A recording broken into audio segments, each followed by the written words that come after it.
É através de nossa imaginação que somos levados às profundezas de nossa alma, onde residem segredos sombrios, de personagens enigmáticos vivendo e cenários obscuros.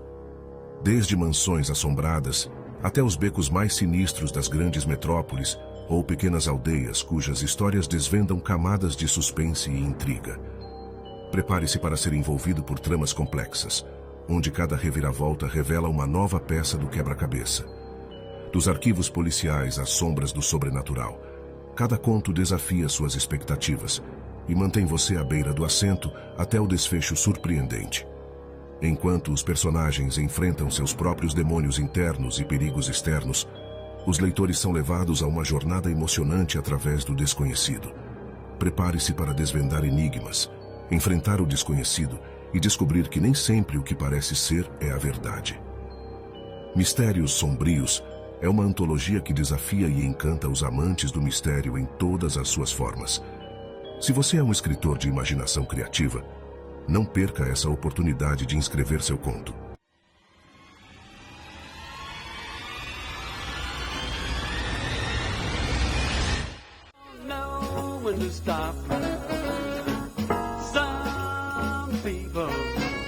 They just won't quit till they reach the top, but I'm so easy going. I make my way through life on love and understanding from a rich and beautiful wife.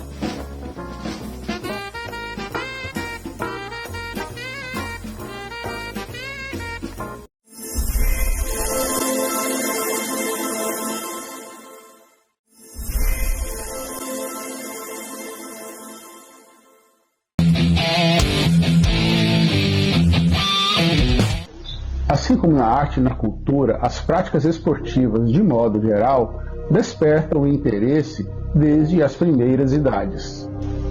O sonho de ser artista, ter seu trabalho reconhecido, se tornar celebridade, ganhar dinheiro para ajudar a família e ter uma vida mais digna se repete na imaginação e coração das crianças e jovens. O mesmo ocorre no esporte. O futebol, por exemplo, esporte mais popular do Brasil, reúne histórias de sonhos e frustrações.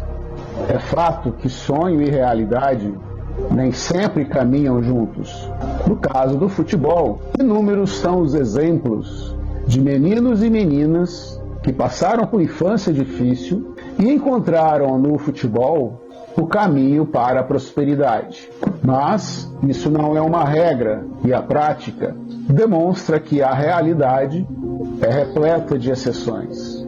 As dificuldades são muitas, principalmente quando se trata de crianças e jovens sem acesso a uma alimentação de qualidade, sem assistência à saúde, baixo rendimento escolar ou algum tipo de vida minimamente digna. Existem no Brasil diversas iniciativas de inclusão social por meio do futebol que têm como objetivo minimizar algumas deficiências, em tese de responsabilidade do Estado ou de responsabilidade do poder público, que, por muitas razões, não conseguem proporcionar um horizonte mais promissor para muitas famílias brasileiras.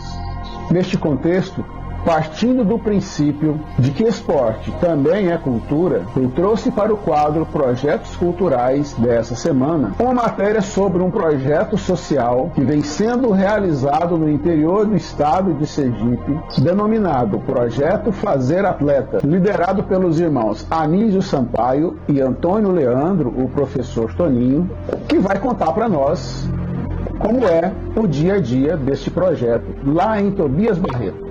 Eu sou Orlando Rodrigues e esse é o quadro Projetos Culturais.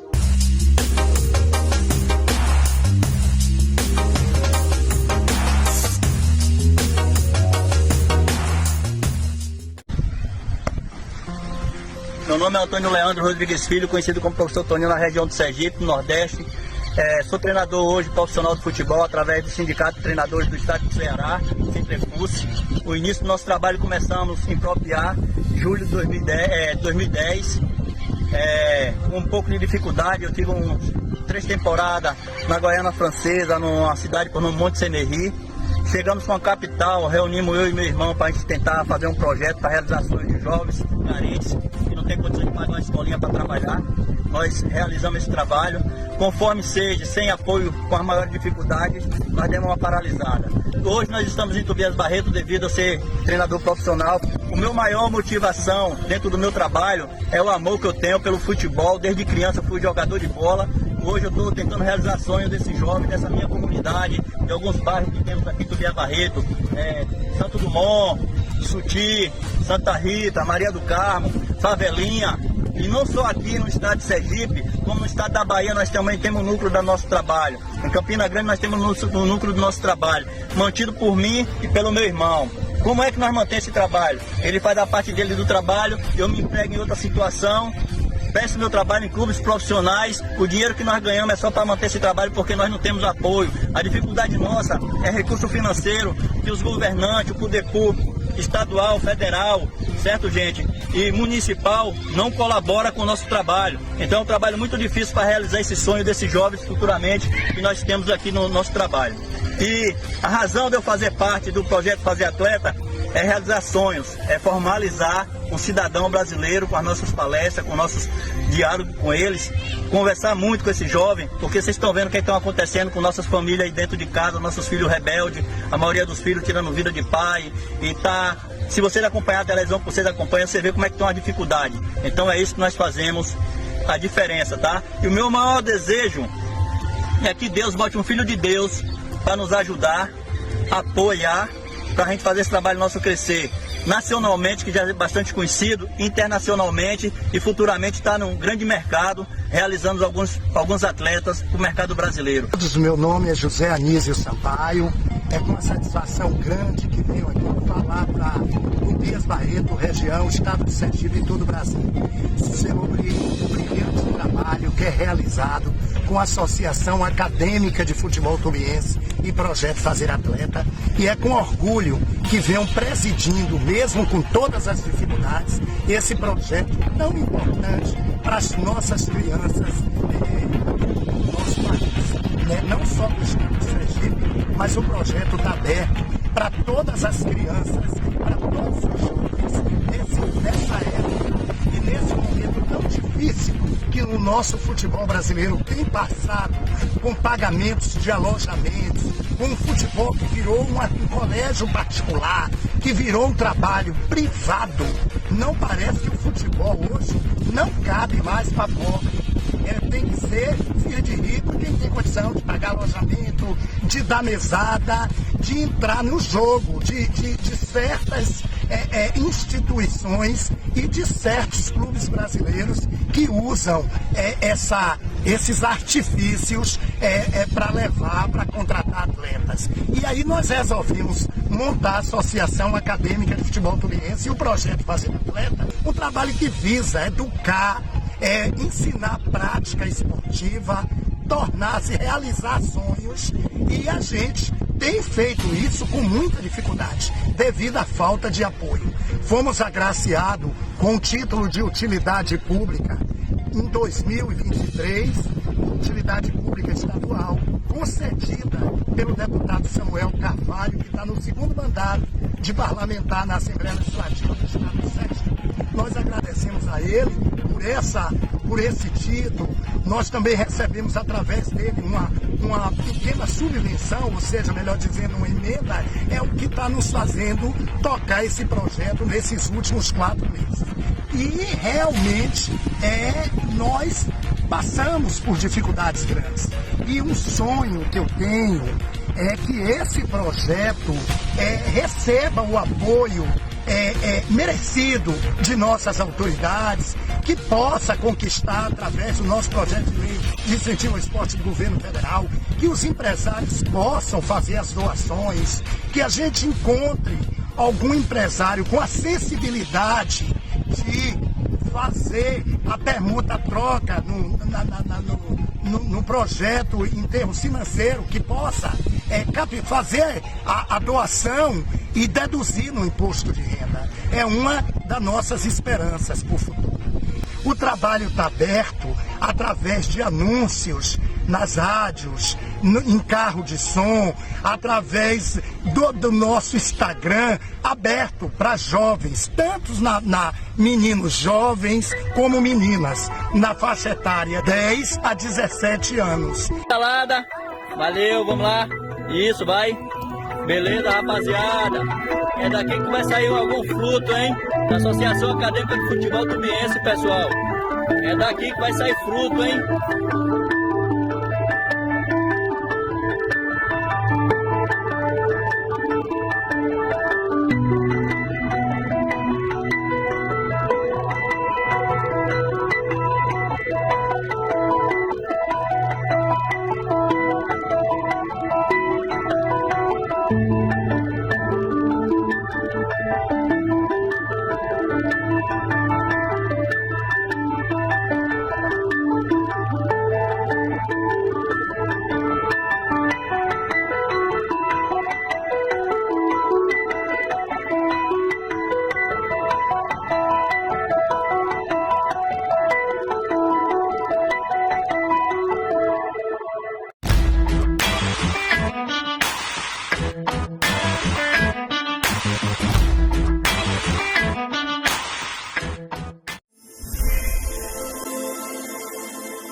tudo bem? E hoje no nosso quadro Escrita Criativa, aqui no canal da Anne, em parceria com a Rede UTV, nós vamos continuar falando um pouquinho sobre os tempos verbais. Eu sei que você deve estar pensando, mas por que ela fala tanto sobre o tempo verbal? Porque funciona.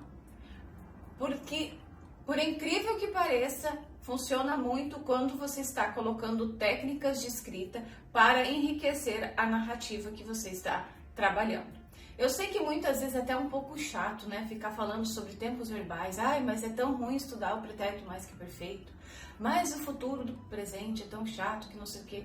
Mas é que ajuda, gente, a enriquecer a sua narrativa. E você como escritor, você como roteirista, ou você como outro profissional, pode ser da área jornalística, pode ser advogado, ou até mesmo publicidade, ou outra área que você tem que escrever muito, usar algumas técnicas de escrita pode enriquecer e fazer com que você tenha mais sofisticação e elegância na narrativa, fazendo com que as pessoas se interessem mais na sua escrita e no seu trabalho. Porque muitas vezes a gente acaba não entendendo muito bem, mas parando um pouquinho e estudando um pouquinho melhor a língua portuguesa e sabendo como colocar certos elementos da forma correta, pode te ajudar muito.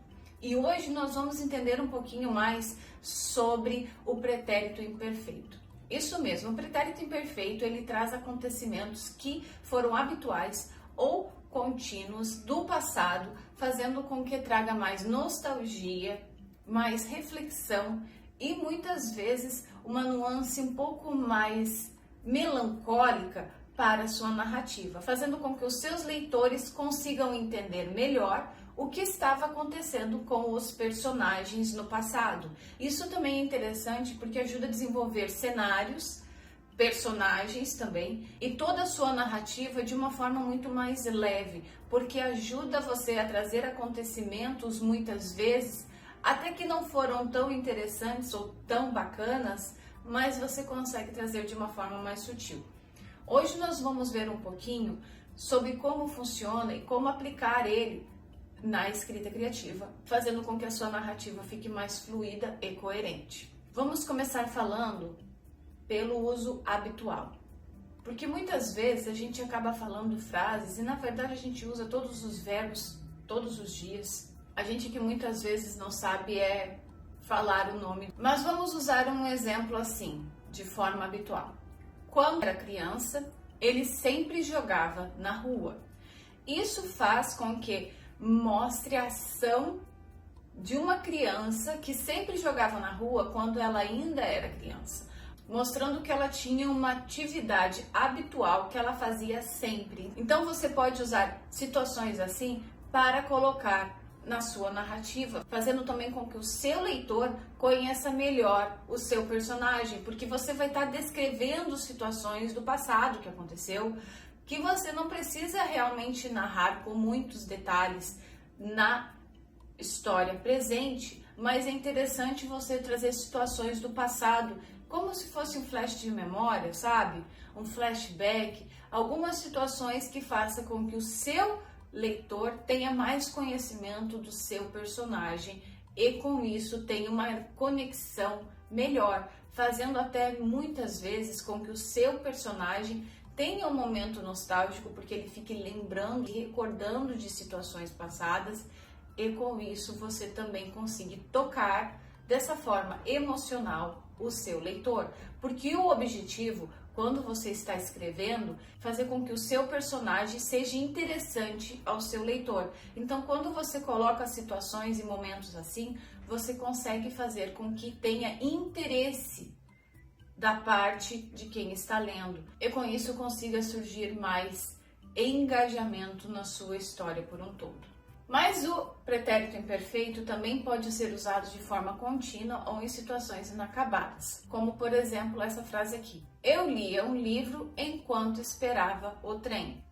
Também é uma situação que mostra a ação da leitura enquanto está esperando algo, entretanto não está especificado o tempo que vai ser de espera e nem aonde está a leitura. Não se sabe se a leitura recém começou ou se a leitura já está no meio. Entretanto, tem uma ação que está sendo contínua e não se sabe quando ela vai acabar, porque não se sabe quando o trem vai chegar. Então, isso é bem interessante porque mostra também, muitas vezes, que você consegue fazer duas situações, pode colocar também situações simultâneas, onde você consegue colocar dois personagens fazendo ações diferentes em um mesmo ambiente, como por exemplo na frase ela cozinhava enquanto ele assistia TV. Isso faz com que você mostre que tem duas ações simultâneas acontecendo, só que são situações diferentes, aonde uma pessoa está cozinhando e a outra pessoa está assistindo TV. Provavelmente estão no mesmo ambiente, só que fazendo ações diferentes. Isso também é colocado como pretérito imperfeito. E é isso, gente. O pretérito imperfeito também pode nos ajudar muito a enriquecer ainda mais a nossa narrativa, trazendo situações importantes, muitas vezes, do dia a dia para florear, por que não, a escrita. Eu sei que muitas vezes pode ser difícil. Não pense que é fácil.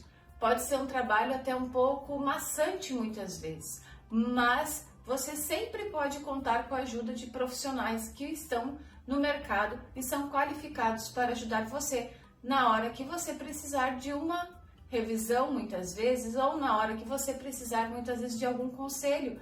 Eu sei que é difícil, não pense que não. Eu sei que muitas vezes é complicado e eu sei que você, muitas vezes, passa por momentos assim de querer até desistir, muitas vezes.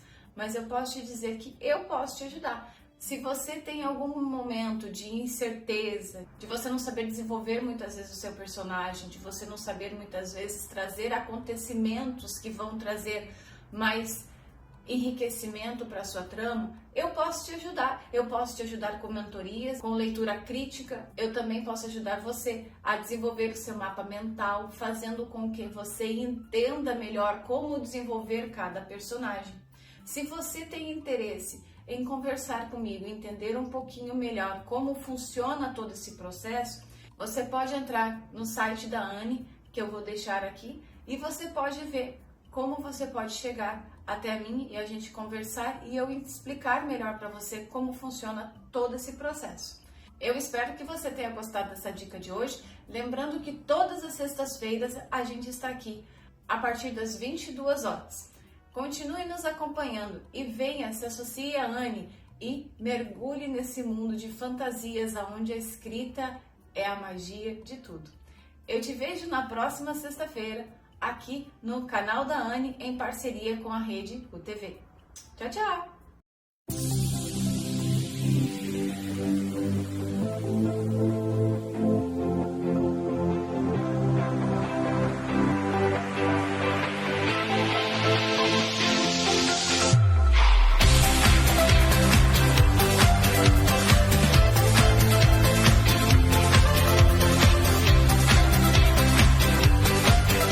Wellington, conta pra gente um pouquinho da sua trajetória profissional até chegar ao prêmio Ecos da Literatura. Bom, eu sou pesquisador, eu sou escritor, trabalho com editoração também, faço esse tipo de coisa. E assim, desde que eu tenho meus 12, 13 anos, eu já escrevia. Eu comecei esse processo da leitura muito cedo. E eu gostava muito de ler, eu lia bastante coisa. E eu comecei a ler os livros do Machado de Assis. E aí os livros do Machado, assim, nunca é aquele final feliz, aquelas histórias do jeito que o final do jeito que a gente queria, né? E aí eu reescrevi a história dele, o final, do jeito que eu queria que fosse. Eu comecei assim. E aí eu comecei a escrever e falei, acho que eu gosto de fazer isso, eu quero fazer. E aí eu conheci Sidney Sheldon. Quando eu conheci o Sidney Sheldon, eu falei, é isso que eu quero fazer, eu quero escrever. E aí eu comecei, só que eu tinha muita vergonha de mostrar para alguém, de falar, olha, eu escrevo. Então eu escrevi e guardava nas gavetas. Aí eu fui fazer faculdade de letras, e aí um dia teve um sarau na faculdade, e a gente tinha que levar alguns textos, algumas coisas que a gente tinha escrito, e aí o pessoal falou, você escreve bem, você deveria investir nisso. E aí começou esse tipo de coisa, e sempre é um incentivo, né? Aí eu falei, não, eu quero escrever, quero publicar. Acho que agora eu criei a coragem que eu precisava, e aí eu comecei, escrevi, eu tinha muita coisa parada no meu computador, só que eu falei, eu quero começar do zero, já que eu vou publicar, eu quero que seja um livro que eu vou começar desde o comecinho, aquela coisa, toda a preparação, a pesquisa, aí eu publico. E aí eu comecei a escrever O Teu Pecado, que foi meu primeiro livro. Isso foi de uma conversa que eu ouvi dentro do ônibus e rendeu o enredo da história. E aí eu falei, não, vou publicar. E quando eu publiquei, eu não sabia nem como que era esse e-mail, não conhecia, não tinha, só entrei com a cara e a coragem e falei, vou publicar o livro. E o livro, para minha sorte, foi bem aceito, né? Tanto com a crítica quanto com venda. E... Não é sorte. Isso é talento. Pode ser um pouquinho, então. Muito. E aí, o livro acabou concorrendo a alguns prêmios e ele acabou ganhando 7 prêmios. E aí, quando eu ganhei esses prêmios, eu percebi que o interesse pelo livro aumentou. As pessoas começaram a me procurar, me adicionavam nas redes sociais, me adicionavam no Instagram. Hoje, meu Instagram tem poucos seguidores, porque há pouco tempo ele foi hackeado e eu perdi tudo. Então, estou recomeçando. Mas começaram a procurar no Instagram, o livro começaram a fazer bastante resenha, e era sempre positivo, né? Então, eu falei, os prêmios ajudaram em alguma coisa. Eu falei, eu queria fazer isso para mais autores, porque eu comecei a enxergar esse meio, eu comecei a ir para eventos, comecei a frequentar a Bienal, e eu comecei a ver que, assim, a gente é uma coisa bonita de se fazer, porque o autor publicar um livro, para mim, na minha opinião, é a coisa mais, sabe, acho que para mim é a glória, assim, sabe? É o topo. Sim, porque... geralmente os autores falam assim, é como se eu estivesse gerando um filho. Sim. Geralmente falam isso. Sim, você colocar ali no papel, a gente sabe que é uma tarefa que não é só sentar e escrever, tem todo um trabalho por trás. Então, quando você vê o resultado do seu livro, e aí você vê assim, você está num país onde a literatura não é valorizada, você tem portas se fechando o tempo todo, a gente viu livrarias aí se fechando. Então, assim, é difícil, né? Aí eu falei, eu queria fazer alguma coisa para outro autor, não quero só com o meu livro. Não adianta só o meu, tá? E eu tenho vários colegas que estão ali batalhando todo dia, e o livro, né? Eu falei, queria fazer alguma coisa para literatura. E aí eu falei, e se a gente criasse um prêmio? Aí eu conversei com uma amiga minha, que ela tinha, na ocasião, ela tinha patrocinado a publicação do meu livro. Falei para ela, o que você acha da ideia? E ela falou, eu acho interessante. Aí eu falei, então vamos arriscar, vamos. Aí eu convidei 2 blogueiras, porque eu falei, é uma forma de divulgar o prêmio dela, né? Para fazer parte da comissão, e a gente colocou a cara a tapa, foi lá, fez, e chegamos ao 5º ano, né? E qual o gênero você mais escreve, mais gosta, pelo que você me falou, sendo Sidney Sheldon, que eu sou fanzaça também, então é mais por esse caminho, policial? Eu escrevo suspense policial. Policial. Eu tenho um livro só que é de contos de terror, Porque são uma junção de contos que eu tinha participado de várias antologias, eu juntei tudo e fiz um livro que chama Faces do Medo. Mas foi só também, agora os outros são tudo suspense policial mesmo, thriller, eu acho que é o meu... Se inspirou no Sheldon e foi que foi. Foi. Eu gosto dessa coisa de ter uma pessoa de não saber o que vai acontecer. Não é enganar o autor, mas é levar ele assim por caminho, sabe? Que ele fica questionando. Eu não gosto de história que é muito... que o autor entrega tudo. Eu acho que você tem que fazer o leitor pensar, você tem que provocar o leitor, chacoalhar ele, né? Recentemente, eu fiz um outro livro e quando terminou, uma amiga minha que leu, ela me ligou e falou, eu vou te bater, não sei o que, não sei o que. Eu acho que esse é um resultado interessante. Você fala, realmente eu consegui o que eu queria, né? Cheguei lá, porque isso que é legal. Se o objetivo era esse, se a pessoa quer te matar, roubar, né? Porque assim, a gente tem bastante livros que quem matou, o suspense é quem é o assassino. Eu também coloco isso no meu livro, tudo. Mas assim, acho que a gente tem que ter um pouquinho mais. Eu acho que por que ele fez isso? Quais as razões? O que chegou até aquele ponto, entendeu? Então eu gosto de trabalhar bastante. Psicológica e comportamental. Sim. O meu primeiro livro, O Teu Pecado, eu tenho vários capítulos intercalados desde o começo do livro do assassino contando tudo, tanto a história dele como por que ele faz, quem ele vai fazer, quem é a próxima vítima, só que a gente não sabe quem é ele. Então, tipo, eu fiz essa... Embora eu coloque ele lá, não dá pra saber. Eu nem gosto. Eu, assim, admiradora de Sidney Sheldon, Agatha Christie. Agatha Christie eu comecei a ler muito novinha. Então, assim, é uma referência na minha vida. Porque eu comecei a ler muito jovem por influência da minha mãe. E o interessante é que você está contando que você também começou cedo. A questão da literatura, da leitura, incentivado na base, porque na escola, na faculdade. Olha a importância disso. Essa foi sua trajetória e você foi fazer letras e tudo mais. E conforme foi, acredito eu, essa sua trajetória, você publicou o primeiro livro, o segundo livro, etc. Mas como começou o Ecos da Literatura nesse sentido coletivo de querer ajudar os outros autores? Qual foi o motivo que te levou a isso? Eu acho que, assim, acima de tudo, foi o amor à literatura. Né? Então, assim, por ter levado tantos nãos, né? Quando a gente sabe, nesse processo de você mandar para a editora, você procurar uma editora publicar, é um monte de não.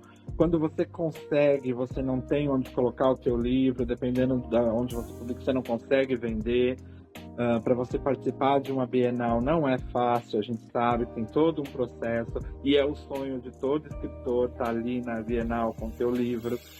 E então todo esse processo, a gente tinha essa coisa que a gente precisa, nem que seja um pouquinho, a gente tem que fazer e tentar fazer o nosso, sabe, começar por ali. A gente se reuniu, os quatro, e falamos, vamos fazer? Vamos. A gente não tinha nenhum incentivo, não tinha nenhuma fonte financeira, não tinha nada, a gente não tinha apoio, não tinha patrocínio, não temos, né? Até hoje a gente não tem, mas a gente só tinha a vontade de fazer. Então o primeiro Ecos a gente ainda fez gratuito a inscrição, pelo amor, só que assim, aí a gente acabou ficando com tudo, colocando tudo do nosso bolso, e aí não dá pra gente fazer e levar isso sempre. Então a gente teve que passar, cobrar uma inscrição e tal, né? Mas assim, é o que eu vejo no Eco, são pessoas que acreditam na literatura, acreditam no outro, eu acho que nessa coisa de ajudar, porque eu tô aqui falando de amor, de literatura, de que tudo é muito lindo, mas a gente sabe que tem os dois lados, né?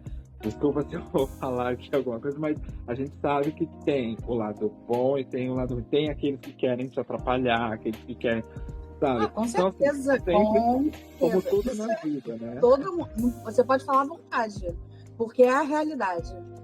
Como tudo na vida. Então, assim, a gente fez a primeira edição e a gente teve uma resposta, assim, absurda, sabe?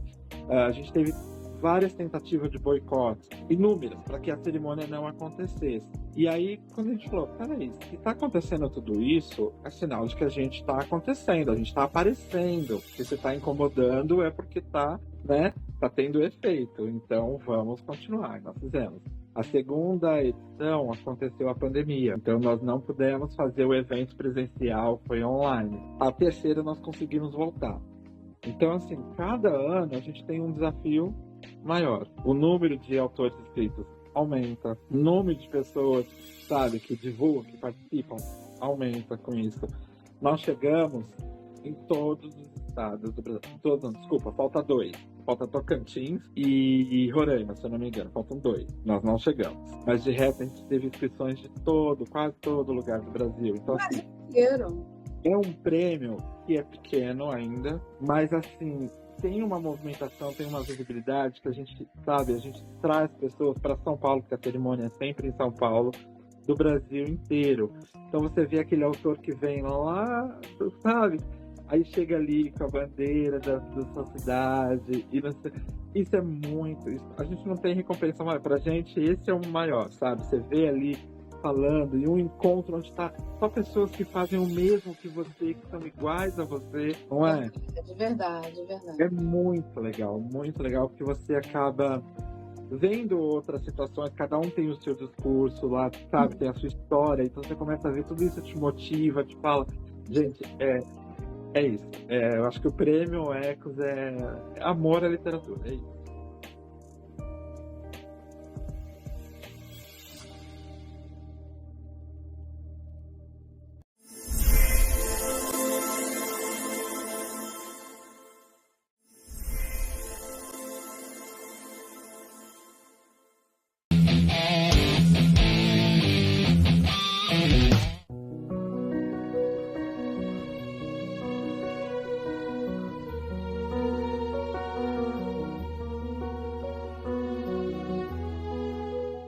Olá, eu sou Edir Bertucelli Novo, escritor e diretor da ANE, Associação Nacional de Escritores e Editoras. A literatura tem o poder de transformar vidas, abrir mentes e tocar corações. É através das palavras que compartilhamos nossas histórias, nossas culturas e nossas almas. Cada livro escrito, cada página lida é uma oportunidade de criar conexões profundas e duradouras. A ANE é uma organização sem fins lucrativos, dedicada a apoiar e promover escritores e editoras em todo o Brasil. Através de diversas iniciativas, a ANE oferece oportunidades para novos talentos se desenvolverem suas carreiras literárias, promovendo um ambiente de crescimento profissional e fortalecimento da comunidade literária. Além disso, a ANE criou um canal de comunicação em parceria com a rede UTV, que transmite programas culturais ao vivo todas as sextas-feiras, às 22 horas. A programação é replicada posteriormente no YouTube, redes sociais e outras plataformas digitais, proporcionando visibilidade para os escritores e artistas em geral. Assista a programação ao vivo através do QR Code aqui em cima. A ANE também lançou, recentemente, uma revista literária. Leia através do QR Code e nos dê um feedback. Você também pode participar enviando sua matéria para o e-mail comercial@ane.org.br. Conheça os nossos planos de adesão e benefícios dos recursos e oportunidades oferecidos pela associação. A missão da ANE é enriquecer a cultura nacional, dando voz e espaço aos talentos brasileiros. Para mais informações, para se associar, acesse através do QR Code aqui em cima. Obrigado e até a próxima semana.